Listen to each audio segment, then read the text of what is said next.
everybody, Nick here, and today I got a review for you of this little guy. This right here is the Lamy 2000 fountain pen. Now, the Lamy 2000 is one of those pens that if you ask a fountain pen geek, name some high-end pens, it's probably going to be on the list. It's a well-known sort of thing. It's been around for a while, and a lot of people have come to know and love the 2000 here, and so I was really excited when my buddy Ian gave me an opportunity to review one. So, hey, thanks very much, Ian, for looking out for me here. First, I want to do a quick size comparison. This is a Pilot G2 pen. Here is your standard Bic pen, Parker Jotta, Prometheus Alpha pen. Hold on just a second. I'll get it out of my pocket. The Coeco Lilliput fountain pen, which, as you all know, is my favorite EDC sort of fountain pen. And I think that'll do it for size comparison. So then why don't we go ahead and jump into the good, the great, the bad, and the ugly of this particular pen. Okay, so one of the most interesting things about this pen, in my opinion, is the design. It's a very sleek, modern design fountain pen. You can see here that the nib on it is hooded, so there's not a conventional feed. You're not seeing, kind of your old-fashioned fountain pen silhouette like you see here. It's very modern. It's very interesting. It's very different. Oh, there. Coeco's rolling all over the place here. Anyways, it's a very interesting design, and it's very classy, honestly. It's almost a little bit Art Deco. I'm not 100%, I'm not a style guy, but nonetheless, it looks good. And it looks good even with the cap posted. There is no situation in which this pen looks anything other than classy and modern and interesting. Speaking of which, there's a nice little touch on the end here, which is very neat. It's just a little piece of metal. I didn't see it beforehand, looking at pictures online. The other thing that I want to say about the design of this pen is that the seams are basically invisible. Hopefully you can see it here, but there is just this little tiny seam here, and then there's a little tiny seam. I don't even know if you can see this on the camera, but there's another little seam right there that controls the piston there. So the pen looks like it's just one solid object, and it doesn't actually unscrew with the metal here, which is interesting. So I love the design, first and foremost. The second thing that's interesting about this pen is that it has a huge capacity. This is a piston-filled pen, which basically means that most pens use something like a cartridge or a cartridge converter that holds the ink and delivers it to the feed, basically, delivers it to the nib eventually. This guy actually has a hollow barrel in this area here, and then a piston that plunges down and then back up when you twist this. And what that means is that to fill this pen, you just stick it into an ink bottle, twist, and then, well, actually you twist, then stick it into the ink bottle and then untwist. Nonetheless, you get my point. And that means that the entire capacity of the entire width of the barrel, that is holding ink here. So this just has a stellar ink capacity, which is nice. And the piston action is nice. It's not hard to use in any way, shape, or form. And if you've got bottled ink, no problem there. So that's good. I like it a lot. So that's excellent. Moving along, this is actually a pretty lightweight pen as well. The body of this guy is what's called a macrolon, which is a type of polycarbonate. It's a black sort of, it's really hard to describe as a material. But it's interesting, and it means that the pen is very lightweight, because it is kind of a plastic sort of thing. So you're looking at 0.9 ounces here, which is very light even for a lot of your pens out there in the world. Parker Jotta, I think, it's a little lighter, but still, this is very, very lightweight. It's not a pen that feels heavy in the hand, but it does still feel substantial, especially with the cap posted. I got no complaints, no issues with it whatsoever. Speaking of which, the balance on this pen is very good. As you've got it in your hand, especially when the cap isn't on there, this is a really, really nice pen to write with balance-wise. It wants to sit exactly where it should sit. And the contouring on the pen itself is really helpful for that. I'm a big fan of the balance and the feel on this guy. Another thing that I like here is the cap seal. So you may be noticing these little metal tabs. There's one on this side and one on this side. And those are actually, there's a little ring that if I took this apart, I'd show you, but that would spill ink everywhere. But it interacts with the inside of the cap here. You can see there's a little metal thing. And so when I press the cap in, it actually kind of clicks into place. These little metal parts pop over the edge of that little metal part in there, and you get a nice positive click. It's a really satisfying feeling, 100%. And popping it open, is pretty much effortless, but it's also not going to happen accidentally. I don't feel like this pen is going to accidentally uncap in the pocket, but it's still very quick because it's just a pull rather than a twist, twist, twist, twist, twist. Nice. Very nice. And so that's a beautiful thing. And then finally, I gotta say, the clip is one of the more interesting little design touches here. Most of the time, a clip is a spring clip, where there's some kind of a spring tension set onto the clip itself that's kind of inherent to the clip here. This is an articulated sprung clip. So in fact, if I press here, the entire clip lifts off. So there's actually a spring that is kind of pressing the clip back down against here, but it's an independent of the clip. So they can have this very geometric, very thick metal clip here that is going to be very beefy, but it still has some spring tension to it. I like it a lot, and it makes it very easy to drop into a shirt pocket because you just pinch and then drop. Beautiful, beautiful thing. And so, yeah, there you go. That's your good on this guy. It's got a great, great design. I love the design of this so much. That the polished barrel there is nice. The tip, that is... oh, beautiful. It's got the piston action, which we'll talk about later, but which does afford it a huge capacity, which is nice. It's lightweight. The balance and feel on this guy are great. The capping and uncapping action is just really satisfying, and the articulating clip is stellar. Now let's talk a little bit about the grate. So on the grate side, this pen is an incredible writing tool. I absolutely love writing with this pen. It is absolutely effortless. A huge, huge fan of this pen. If every pen I own wrote as well as this one did, I would be a happy man. The tip, the nib, that is, the tip. The nib is just soft enough that you feel like it's got a little bit of give to you. And it's very, very, it dispenses ink with practically no pressure. It's a big... it's a wonderful thing, and in fact, in every configuration, it works nicely. I just love writing with this pen so damn much. This is a joy to write with, absolutely 100%. The flow is great. It's nice. I love writing with this pen. So that's the great. The writing action on this guy is just stellar. It's the best pen I've ever used in terms of just the functional act of writing. So I gotta give credit there. Unfortunately, there was also some bad and some ugly. So let's go there. So on the bad side, first off, fountain pens are just not ideal for a lot of EDC uses. I still EDC one, so, it's not the end of the world. But for instance, if you do a lot of work with carbon paper, fountain pens just won't work because they don't apply enough pressure. You're going to want something that's actually got a tip that you can apply pressure with, like even a roller ball or something like that will suffice. And also, air travel can be a little tricky with a fountain pen just because of the pressure differential, and especially one that's got as much ink as this guy. So we'll get back to that in a little bit there. So fountain pens are not ideal necessarily. The body of this guy is entirely a polycarbonate material. It feels plenty durable, but at some level, I have trouble trusting something that is a thin wall of what is effectively a plastic that contains a great deal of ink in my shirt pocket. I am probably being way over dramatic there, and I feel like I'd be hard pressed to crush this guy, but there's still always that fear in the back of my mind that I don't have so much with something that is actually made of metal. Either way, that's just bias. Don't mind me. On the less biased side, this pen is rather thick, especially in the central portion there, which makes it, when you've got the cap on, this is non-trivial in terms of its thickness. It's thicker than any other pen that I own and carry, and considering that I often carry a little guy like this, I don't know. This you definitely do feel in your pocket, and it may strain the little loop on some pad holders. It's not the end of the world, and compared to some of your other fountain pens, it's probably positively skinny, but it's a little on the thicker side, so you gotta like them a little bit thick to go here. The ink window on it, I didn't point that out. See this little transparent section here? It probably doesn't seem that transparent, but maybe if I put my hand up against it. Either way, there's a little ring there.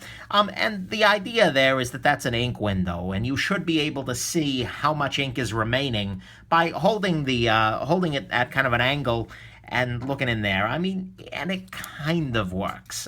But honestly, compared to just opening the pen up and looking at the side of the cartridge, it's just not nearly as effective. Trust me, I don't know if you can see it in the camera, but the ink level is right here. So that lends it to a little bit more possibility of a nasty surprise running out of ink. which we'll get to later. The worst thing, though, unfortunately, that isn't really ugly, but is just a fact of life with this pen, is that it has a sweet spot. A lot of fountain pens, let's start earlier. With a roll of ballpoint pen, we'll just say, you can really write at any angle. It doesn't really matter what angle the pen is at, it'll still write no problem. Fountain pens, on the other hand, have a very definitive angle, and this guy very specifically. If you have it rotated properly, it'll draw lines no problem all day of the week. But if you go out of that rotation, even just a little bit, you rotate the pen just slightly, suddenly you're no longer writing. And so there's a degree of training that needs to go on to get yourself into a good fountain pen writing mindset. I've done this before. I used the fountain pen for a long time, so it's second nature to me. But this pen particularly is very finicky in terms of the sweet spot. And so a lot of people complain about, oh, well, mine has feed issues. The lines are inconsistent.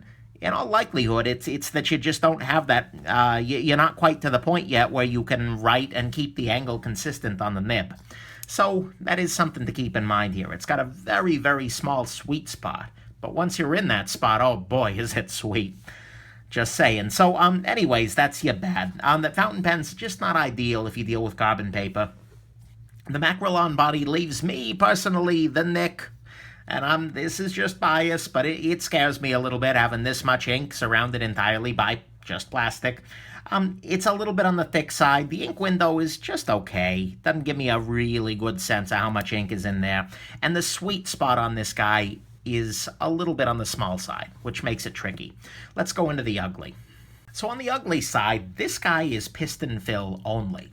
Now, for some people, this isn't the problem at all. Maybe you like bottled inks, or you like mixing your own ink. I mean, it gives you a lot more flexibility, and it certainly gives you a lot more capacity. As I said earlier, you got a lot more ink in the barrel of this relative to a little tiny cartridge.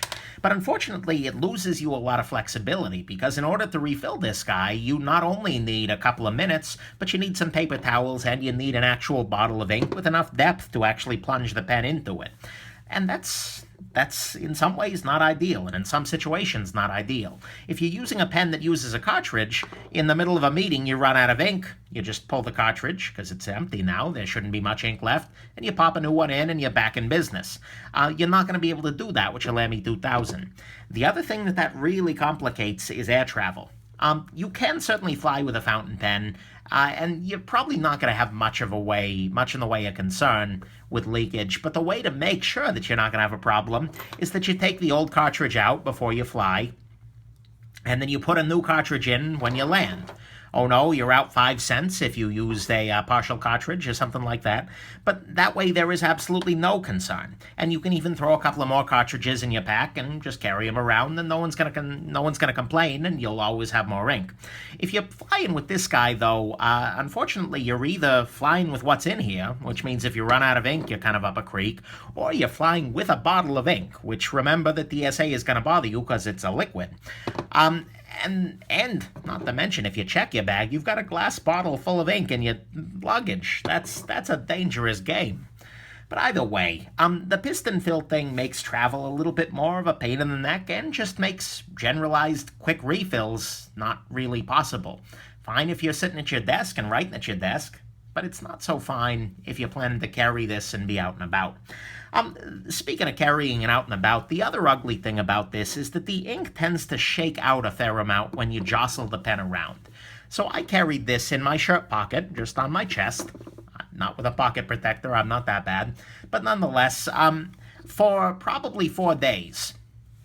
And one of those days, I don't even remember what I'd been doing, but I must have jostled it or something, because when I uncapped the pen, there was a ring of black ink right here. And you can actually still see a little tiny bit, the remnant of that ring, because I haven't fully washed the pen off yet.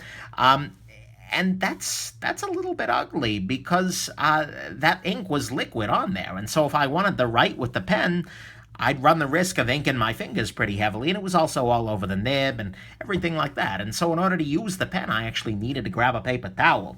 And that's a little bit ugly. That just means that during the course of using it, enough of the ink shook out of this hole or out of the feed itself to kind of pool up in there on top of that. And I've not had that with other fountain pens. You get little bits of spatter with your Lilliput or something like that, but that was a huge amount of ink to spatter out for relatively little action. And so this just isn't a great EDC pen, and I certainly wouldn't trust it in, a pants pocket or something like that. Bad plan. And so a pen that you take out that's covered in ink on the surface you need to hold is not very useful and can be a little bit ugly, especially if it had leaked out into the shirt, then you got yourself a problem separately. So that's your ugly. The piston fill only really limits your flexibility for quick refills and travel, and the fact that this guy can really shake out a fair amount of ink means that it's really not well suited for on-the-body sorts of carry. Let's go into the final conclusions here. Look, the Lamy 2000 is one of the nicest writing pens I've ever used. Actually, let's be real here. This is the nicest pen I've ever used in terms of writing quality. The nib is great. It just feels stellar in the hand. I'm a big fan of this pen in many ways. You get nice lines. You get clean lines. You don't have to use any pressure. You've got great capacity and the balance of this guy in the hand. And the ergonomics are just absolutely great. And so, as a functional pen, I absolutely adore writing with this pen. 100%. If I could just snap my fingers and a pen would appear in my hands at any given moment, I would probably want it to be a Lamy 2000. Unfortunately, though, this pen is also an absolute diva. I mentioned in the Coeco Lilliput review that this is a fountain pen that isn't really a diva. You can just throw it in your pocket and it's going to be just fine. You don't have much in the way of concern there. But unfortunately, this is, because in order to use it at all, you kind of really need to adapt to the writing posture that it demands. It's got that very small sweet spot. You can't really refill this guy on the go. You need to be in the presence of some paper towels and an inkwell. You can't fly with the pen empty unless you're planning on bringing some ink with it. And just jostling the pen around, wearing it in your shirt pocket, is enough to result in a major ink splatter sort of incident. And that's just not great. And so, unfortunately, this pen is one of those, this is going to be one of those reviews that's really conditional. If you are just looking for a pen to keep on your desk because you do a lot of writing and you want a great implement for it, and, its life goes from, half the time it's sitting over here, the other half of the time you're writing with it, this is a stellar choice. And you're going to love it. And if I had to sit there and hand write for 15 hours a day, be a heck of a job. But still, this is what I would want to do it with. This is a stellar pen on the desk. It's also pretty decent in a briefcase, I imagine. If you have something, if you're not carrying it around on your person, you're not shaking it around a lot, you just take it out when you need it. And I can see this being a really good performer there, particularly if you've got an office where you've got some ink. Unfortunately, it's just not very good for travel at all because of the reasons I've talked about. It's really going to be unpleasant just carrying it around in your pocket on a regular basis. Maybe I'm just a little out of use than some, I guess. But either way, it's not a great pen for the pocket, and this is just kind of a no-go for anything where there's actually rough and tumble sorts of work. So if you're going to the job site, so to speak, this is not the pen you want to take with you. So, that's the conclusion. If you want a great writing tool, bar none, don't care about EDC, this is stellar. But if you're looking for something for your EDC, your everyday carry, that you throw in the pocket and you write with, I'm afraid this pen is just a little bit too much of a diva, and you might be better served going for a pen that's a little bit less beautiful to write with, but a lot more beautiful to carry. Or even something like a roller ball or a fine liner. So, there you go. Thank you very much, Ian, for sending this along, and this will be the top bar for, writing quality for the rest of my life. But unfortunately, it just doesn't make sense for the rest of my life. Such is life. Have yourselves a wonderful rest of your day, and I hope I made the right call here. All right. Bye now.